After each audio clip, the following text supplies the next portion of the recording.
In 1494, the Pope claimed to speak for God.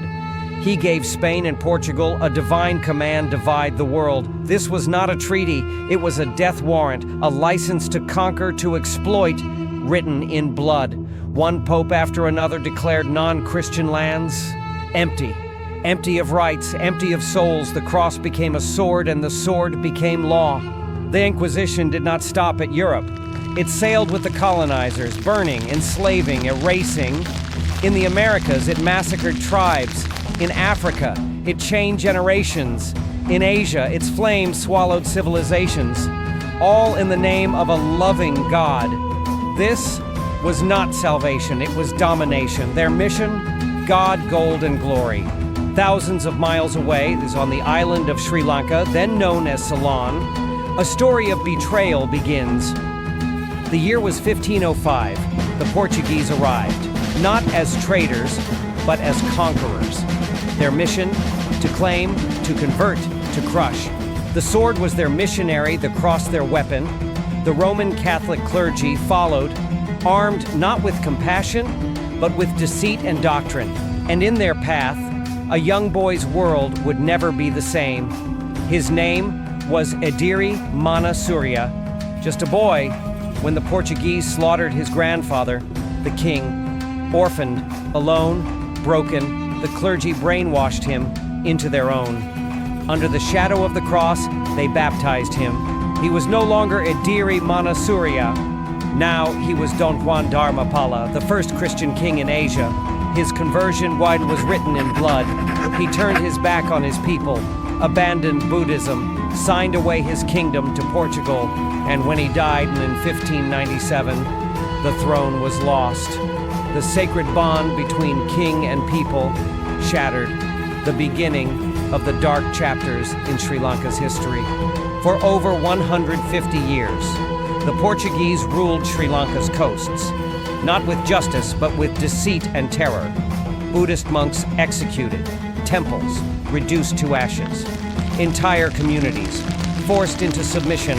The Kalania Rajamaha Viharaya, one of Buddhism's holiest site, looted, burned, erased, and in its place, churches rose. Buddhism, Hinduism, Islam outlawed, Buddhist sacred relics stolen, Buddhist temples plundered, women violated, culture erased. This was not war, this was annihilation. The Portuguese had one goal: erase Buddhism, replace it with Christianity. They failed, but their reign of devastation remains etched in history. In 1658, Sri Lanka's destiny darkened once again. The Portuguese were driven out, but freedom never came.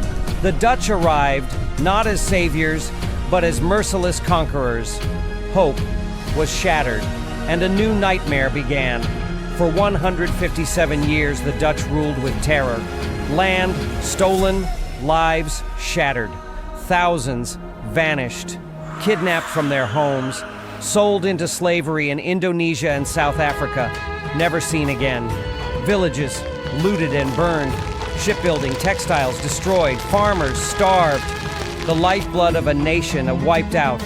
Even Kandy, in the last free Sinhalese Buddhist kingdom, was not spared. Blockaded, crops burned, courts infiltrated. This was not rule, this was annihilation. Buddhist temples desecrated, Buddhist sacred texts reduced to ash, Buddhist monks persecuted, Buddhism suppressed, Christianity forced upon the people. The Dutch didn't govern. They exterminated, tortured, crucified, massacred. Whole villages erased as warnings. This was genocide. For nearly 450 years, Sri Lanka suffered under colonial rule. First, the Portuguese in 1505, then the Dutch in 1658, and finally, the British in 1796. But the British did not come to govern. They came to exploit, to plunder, to divide and rule. That was their weapon. They ruled not with justice, but with division. They weakened the people. They drained the land of its riches, all for the glory of the British crown. And the oppression only deepened until 1948. The British forced the production of tea, coffee, and rubber, profitable for them, devastating for locals. Traditional ways of life were destroyed, families were pushed off their lands to make way for plantations. But the greatest assault was not just on the land, but on the Sinhala people, guardians and protectors of Sri Lanka's Buddhist heritage. Their faith was sidelined, their lands seized, their culture replaced by Western education, by Christianity. Buddhist temples were destroyed, monks were hunted down and killed. History was rewritten to serve the colonizers' story. And today, they speak of tolerance, while keeping stolen Buddhist scriptures, artifacts, and treasures, some still displayed in British museums. For over 2,000 years, Sri Lanka endured, the world's longest continuous Buddhist civilization born in peace, hardened by empires, armies, conquerors, tested again and again, but they could never break the Sinhala Buddhist spirit. The Portuguese tried and failed, the Dutch tried and failed, the British stayed. Still, they failed. Even modern terrorists tried to divide her, but the spirit of Sri Lanka was never theirs to claim.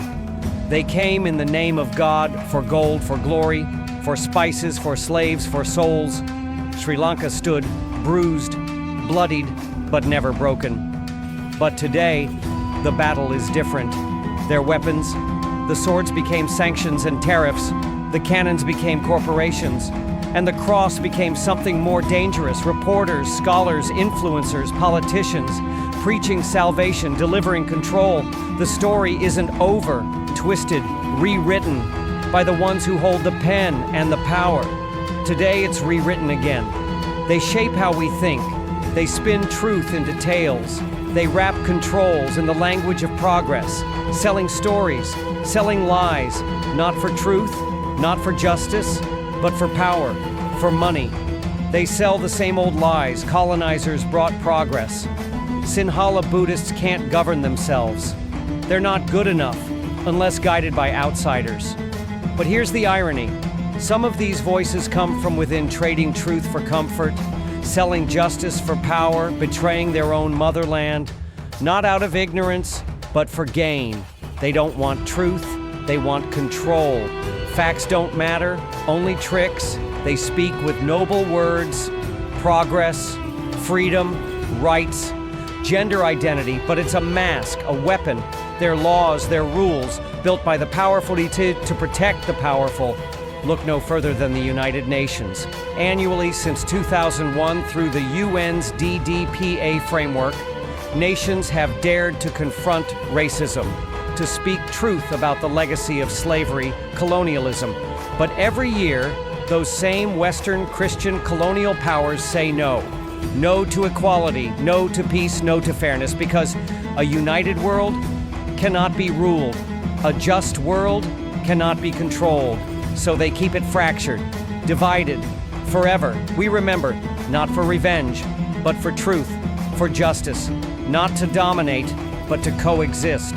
Because history must not be whitewashed, so ask yourself, are you seeing the truth, or just the show, the puppets, or the hands that pull the strings to divide, distract, dominate? That's how they've always played the game.